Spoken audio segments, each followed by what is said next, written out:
once-for-all safe Mandoline slicer. Installment. Pull out the feet and lock in. Pull up button and take off lid. Then install shoe. Put container down. Unlock the handle. Adjust thickness from 0 to 8 millimeters. Slicer.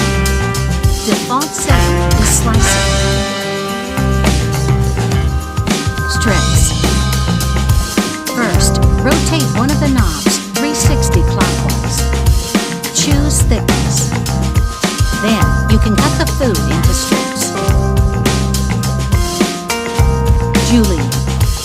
First, rotate both knobs 360 clockwise. Choose the thickness from 0 to 3 millimeters. Now you can cut the food into two. Dicing. First, cut food into thick slices. Put the slices into the feeder and fill up the feeder. Then, you rotate one of the knobs 360 clockwise. Choose the thickness from 6 to 8 millimeters. If you want to have small dices, then rotate both knobs 360 clockwise and choose the thickness from 0 to 3 millimeters.